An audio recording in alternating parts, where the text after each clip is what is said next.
今回はあまりにもひどいメディアの実態について話そうと思います。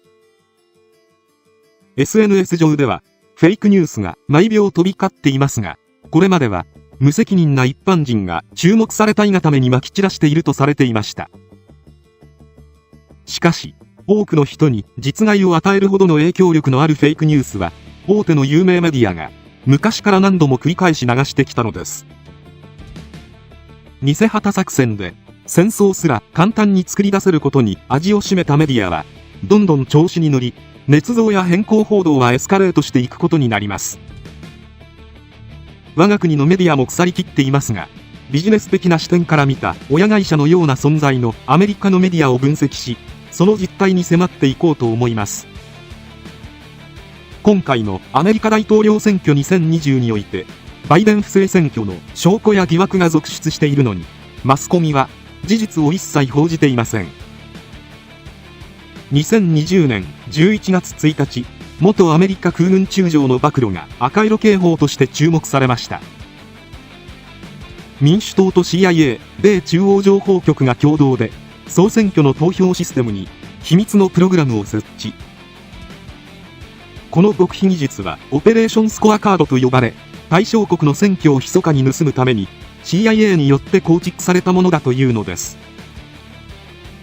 スコアカードと呼ばれる秘密アプリが民主党が常に共和党のライバルよりも 3% 上回るようにすることで確実に票を盗むと暴露。そしてバイデン氏も公の場で口を滑らせ、アメリカの政治の歴史の中で我々は最も広範で包括的な不正組織票をまとめたと話しています。We have put together, I think, the most extensive and inclusive voter fraud organization in the history of American politics. その他にもバイデン陣営の不正疑惑については数多く指摘されているのですが、左翼メディアはトランプ大統領のことは狂ったように叩く一方で、バイデン氏の不正疑惑については口を閉ざしているのです。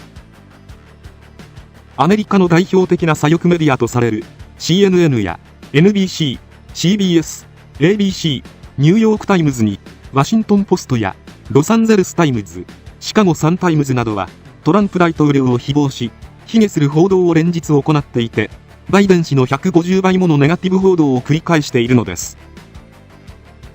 アメリカの共産化は新聞の購読割合からも読み解けます。保守新聞30万部に対してリベラル左翼新聞1300万部。またテレビや新聞だけではなく、なんとインターネット上のソーシャルメディアにさえ共産化の波が押し寄せているのです。1960年代、アメリカは共産主義の深刻な影響を受け、学生にも社会運動を行う極左集団、過激な左翼団体が登場します。その左翼学生たちが卒業しメディアへと就職。アメリカ全土で文化マルクス主義を浸透させているという流れです。我が国の腐りきったメディアの流れも同調しています。これら左翼メディアの扇動手口は以下の6つに集約されます。代表的なのは変更報道で、報道の自由と報道しない自由を都合よく使い分け、視聴者が左翼イデオロギーを受容するのに役立つ事件を主にもしくはそればかり選別して報道。その一方で都合の悪い内容はあえて報道しないという姿勢です。また事件を包括的に報道せず、左翼の見解に結論付けられるような側面だけを切り取って報道し印象操作します。そして左寄りのコメンテータに多くの意見を述べさせ、他の組織や個人の意見を少なめに報道。つまり少数派の意見をあたかも大衆世論のように見せかけるのです。次に使われる手口としては、映画やドラマなどで脚色したストーリーを作り上げ大衆を誘導。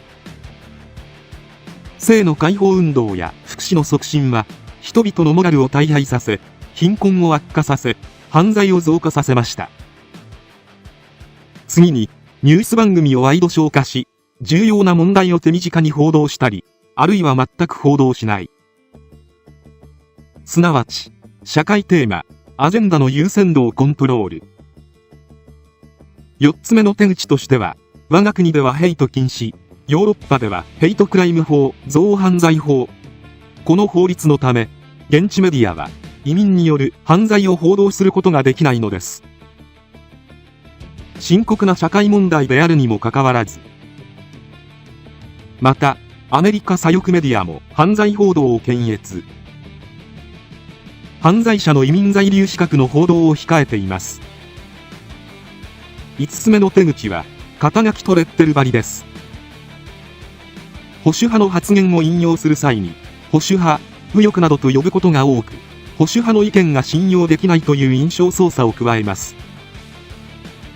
一方、リベラル派の情報を引用する際は学者、専門家といった呼称を使用し、彼らの意見は公平、客観的、理性的、信頼できるとほのめかすのです。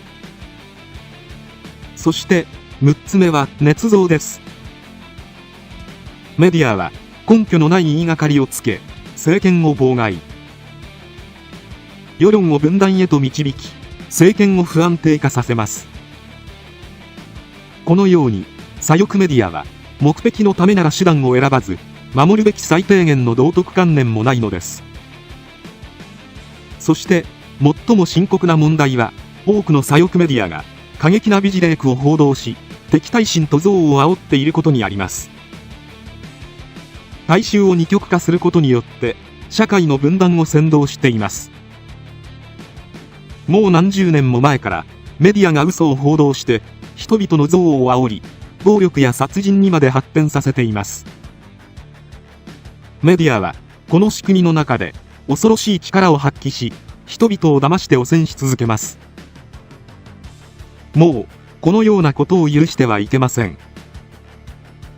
今起こっている現実としっかり向き合い、情報を分析する能力、事実を感じ取る感性などを磨いていきましょう。手遅れになる前に。今回の動画はこれで終わりとなります。よろしければ動画のシェア、チャンネル登録、高評価ボタンのクリックをお願いします。コメントもお待ちしています。それでは最後までご視聴いただきありがとうございました。